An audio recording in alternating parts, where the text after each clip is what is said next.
क्या आप जानते हैं कि चीन में लोग अपनी कमाई का 46% तक सेव कर लेते हैं, जबकि भारत का औसत सिर्फ 30% के आसपास है।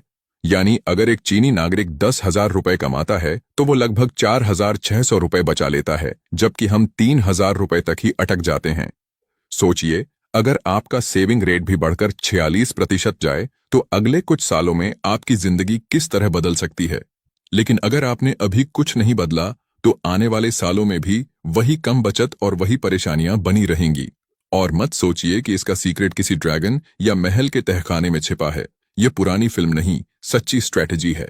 अगर यह वीडियो 500 लाइक्स तक पहुंचती है तो मैं आगे एक डीप डाइव वीडियो बनाऊंगा कि कैसे आप जीरो बेस्ड बजटिंग का इस्तेमाल करके हर महीने कम से कम 10% और बचत कर सकते हैं। और कमेंट में मैं तैयार हूं लिखिए, ताकि मुझे पता चले कि आप इस सेविंग्स रेवोल्यूशन में शामिल होना चाहते हैं। Lesson 1, meaning of money in Chinese culture. चीन में पैसा सिर्फ रुपये पैसे का लेन देन नहीं, बल्कि एक बड़े सम्मान की तरह देखा जाता है। वहां बच्चों को छोटी उम्र से ही समझाया जाता है कि पैसे की बचत व्यक्ति के चरित्र और पारिवारिक समृद्धि का प्रतीक है। चाइनीज न्यू ईयर में रेड एनवेलप्स का चलन है। इन्हें लकी मनी कहा जाता है, जो बच्चों को दिया जाता है। मकसद, उन्हें बचपन से ही सेविंग की आदत लगाना। सोचिए, क्या हो अगर हमारे यहां भी जन्मदिन पर मिलने वाले पैसों को बच्चे तुरंत मिठाई या खिलौनों पर उड़ाने की बजाय उन्हें किसी गुल्लक या बैंक अकाउंट में डालना सीखें। 10 साल बाद वही छोटा सा फंड बड़ा होकर उनकी पढ़ाई या किसी छोटे बिजनेस में काम आ सकता है। और हम बच्चों को नए साल पर मिलता है तो क्रिकेट का सेट। ठीक है, खेल भी जरूरी है, पर सोचिए, अगर उसी सेट के साथ एक छोटी सी गुल्लक भी दे दें तो पिच पर ही नहीं, लाइफ में भी रन बनेंगे। अब सवाल उठता है, चीन के लोग इतना पैसा सेव कर पाते हैं तो क्या केवल कल्चर ही जिम्मेदार है? Lesson 2, one child policy and its impact on savings. साल 1979 में लागू हुई वन चाइल्ड पॉलिसी ने चीन के हर परिवार के लिए एक ही बच्चा रखने का नियम बना दिया। इसका सबसे बड़ा असर यह हुआ कि परिवारों का फोकस एक ही बच्चे के भविष्य को सुरक्षित बनाने पर आ गया, जिसका मतलब था ज्यादा पैसों की जरूरत। इसलिए पेरेंट्स न सिर्फ कमाई बढ़ाने बल्कि बचत को प्राथमिकता देने लगे। सोचिए, जब परिवार के पास सिर्फ एक ही वारिस हो तो उनकी पढ़ाई, शादी, घर सब कुछ सही से हो। इसके लिए पेरेंट्स पाई पाई जोड़ते हैं। यही माइंडसेट बच्चों को भी मिल जाता है कि बचत करना किसी ऑप्शन की तरह नहीं, बल्कि अनिवार्य जिम्मेदारी है। हमारे यहाँ, भैया 2 बेटों की शादी है, फिर मैं सेविंग्स शुरू करूंगा, और वो टाइम कभी आता ही नहीं। पर चीन में शादी से पहले ही इतना सेव हो जाता है कि दूल्हे की स्टेटस बढ़ जाती है। लेकिन सिर्फ वन चाइल्ड पॉलिसी ही नहीं, चीन में रिटायरमेंट प्लान का अभाव भी उन्हें ज्यादा सेविंग्स की ओर धकेलता है। लेसन 3 में जानते हैं क्यों चाइनीज लोग पेंशन सिस्टम पर भरोसा नहीं रखते और इसका उनके बचत रवैये पर क्या असर पड़ता है। Lesson 3, lack of retirement plans. चीन में सरकारी रिटायरमेंट स्कीम्स सीमित हैं और बहुत से लोग मानते हैं कि जब वे बूढ़े होंगे तब तक ये स्कीम बची भी रहेगी या नहीं, कोई गारंटी नहीं। इसी अनिश्चितता के कारण वे अपने रिटायरमेंट, हेल्थ केयर और बाकी जरूरतों के लिए खुद ही पैसा बचाते हैं। सोचिए, अगर आपको भी ये डर हो कि बुढ़ापे में कोई पेंशन या मदद नहीं मिलेगी तो क्या आप अभी से सेविंग्स पर फोकस नहीं करेंगे? यहीं से ये माइंडसेट बनता है, आज ही बचाओ ताकि कल कहीं हाथ न फैलाना पड़े। हमारे यहाँ कई लोग सोचते हैं रिटायरमेंट में भी बेटे पोते संभाल लेंगे, लेकिन जमाना बदल रहा है।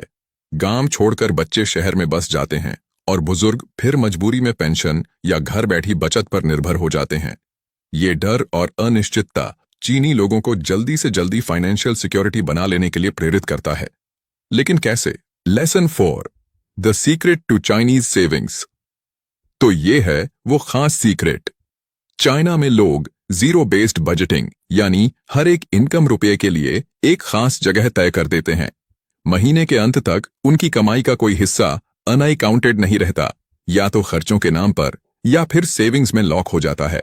सोचिए, अगर आप हर महीने की शुरुआत में ही तय कर लें कि 30% emergency fund, 10% future investment, 5% education, 5% health, तो महीने के अंत में आपको परेशान होने की जरूरत ही नहीं पड़ेगी। सब कुछ सिस्टमैटिक तरीके से बंटा होगा और आपको लगेगा मानो आपकी सैलरी खुद ब खुद बच रही है।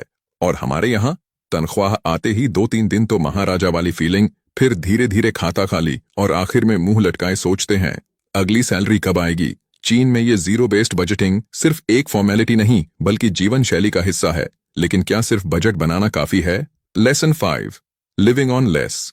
चीन में कम पर जीने का सिद्धांत बस एक बजट ट्रिक नहीं, यह उनकी लाइफस्टाइल का आधार है। वहां लोग यह सोचकर जीते हैं कि जितना कम खर्च करेंगे उतनी जल्दी फाइनेंशियल सिक्योरिटी हासिल होगी। सोचिए, अगर आपकी कमाई का बड़ा हिस्सा आपके खर्चों पर जाएगा तो कब सेव करेंगे, कब इन्वेस्ट करेंगे? लेकिन अगर आप महीने की शुरुआत से ही तय कर लें कि भविष्य पहले, फैशन बाद में, तो आपकी बचत कुछ ही सालों में एक्सपोनेंशियल ग्रोथ दिखा सकती है। हमारे यहाँ एक नई सेल दिखी नहीं कि जमकर खर्चा कर दिया, फिर पूरे महीने मैगी और ब्रेड पे गुजारा और बोलते हैं अरे भाई पैसे कहाँ बचें। हालांकि सिर्फ कम पर जीना लंबे समय तक प्रैक्टिकल नहीं होता। हम सबको लाइफ में थोड़ी मस्ती भी चाहिए। Lesson 6, needs versus wants. China में लोग बचपन से ही समझ जाते हैं कि नीड्स क्या हैं और वांट्स क्या। वो अपनी इनकम का बड़ा हिस्सा जरूरी चीजों जैसे खाना, हेल्थ और एजुकेशन पर लगाते हैं और वांट्स या लग्जरी पर तभी खर्च करते हैं जब बाकी सब सिक्योर हो चुका हो। सोचिए, अगर आप अपनी मासिक इनकम को 2 हिस्सों में बांट दें, पहला हिस्सा केवल अनिवार्य खर्चों रेंट, ग्रोसरी, हेल्थ के लिए, दूसरा हिस्सा विश लिस्ट के लिए।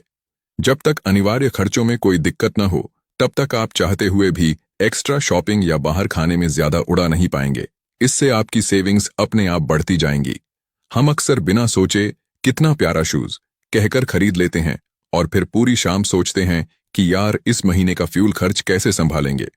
इस नीड्स वर्सेस वांट्स फॉर्मूला ने ही चाइनीज सेविंग्स को आउटस्टैंडिंग बना रखा है। लेकिन कहानी अभी पूरी नहीं हुई। अगले लेसन में जानेंगे ईटिंग एट होम की वो स्ट्रैटेजी जो केवल पैसे ही नहीं, पारिवारिक खुशियों को भी बरकरार रखती है, और इसी से मिलता है उनके हाई सेविंग्स रेट को एक और boost. Lesson 7, eating at home. चीन में घर पर खाना बनाना सिर्फ पैसे बचाने का तरीका नहीं बल्कि फैमिली और फ्रेंड्स के साथ बॉन्डिंग का भी जरिया है। वहां बड़े बड़े ग्रुप डिनर्स अक्सर घर पर ही आयोजित होते हैं, जिससे बाहर खाने का खर्च स्वाभाविक रूप से कम हो जाता है। सोचिए, हर बार बाहर खाने पर हम सिर्फ महंगा बिल ही नहीं देते बल्कि सेहत से भी समझौता करते हैं। अगर महीने में 10 बार बाहर खाना कम करके सिर्फ 5 बार पर ले आई तो जो पैसे बचेंगे उसे आप एसआईपी या कोई छोटी इन्वेस्टमेंट में लगा सकते हैं। धीरे धीरे यही छोटी छोटी बचत बड़ा फंड बन जाती है। हम अक्सर बोलते हैं घर का खाना तो रोज ही खाते हैं, कुछ स्पेशल तो हो। भाई, इस स्पेशल के चक्कर में वॉलेट भी पतला होता है और कैलोरी काउंट भी बढ़ता है। इन 7 लेसन से साफ है कि चीन का हाई सेविंग कल्चर सिर्फ एक ट्रिक नहीं बल्कि दिनचर्या का हिस्सा है। अब इस सबको सार में समेटते हैं, साथ ही एक खास गोंगजी फसाई संदेश लेकर, जिससे आपको समझ आए कि आप भी कम इनकम में एक स्मार्ट सेवर बन सकते हैं। तो चलिए रिवाइज करते हैं। चीन में पैसे को सम्मान जैसा माना जाता है। 1 चाइल्ड पॉलिसी से लोगों में ज्यादा बचत की आदत पड़ी। रिटायरमेंट प्लान्स की कमी ने उन्हें सेल्फ रिलायंट बना दिया। जीरो बेस्ड बजटिंग उन्हें इनकम का हर रुपया सेव करने में मदद करती है। लिविंग ऑन लेस से वे फिजूल खर्ची पर कंट्रोल रखते हैं। नीड्स अप्स वांट्स का फॉर्मूला उन्हें समझदारी से खर्च कराता है। और ईटिंग एट होम से वे सिर्फ पैसे नहीं, रिश्ते भी बचाते हैं। अब ये सारे लेसन आप भी अपनाइए, चाहे आपकी इनकम कम हो या ज्यादा। याद रखिए, बचत से ही इन्वेस्टमेंट शुरू होती है, इन्वेस्टमेंट से आपकी ग्रोथ, और आपकी ग्रोथ से आपके सपने। गोंगशी फातसई यानी hope you get rich China में ये सिर्फ एक शुभकामना नहीं बल्कि एक कमांड है कि अपने लिए अमीरी का रास्ता खुद बनाइए। और हम हैप्पी न्यू ईयर कहकर सो जाते हैं। अब वक्त है जागने का। पर क्या हमारा माइंडसेट चीन जितना ही स्ट्रांग है या हम इंडियंस कहीं रेस में पीछे रह गए हैं? चलिए अगले सेगमेंट में जानते हैं इंडियन वर्सेस चाइनीज मेंटेलिटी का फर्क और क्या हमें बदलना चाहिए। Indian versus Chinese mentality.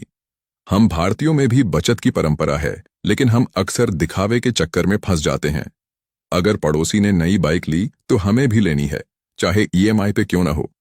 चीन में स्टेटस बढ़ाने से ज्यादा जरूरी फाइनेंशियल सिक्योरिटी को माना जाता है। सोचिए, क्या होगा अगर हम भी दिखावे की बजाय लॉन्ग टर्म इन्वेस्टमेंट और बचत को अहमियत दें। 5-7 साल बाद वही बचत बड़े मौके पर काम आएगी, चाहे बिजनेस शुरू करना हो या घर खरीदना। अगर अभी भी हम ईएमआई और लोन के मकड़जाल में फंसे रहे तो कुछ सालों में और भी पीछे छूट सकते हैं। हमारी फिल्में तो कहती हैं शान शौकत दिखाओ, पर जरा सोचना, ये सब दिखावा कल को जेब खाली कर देता है।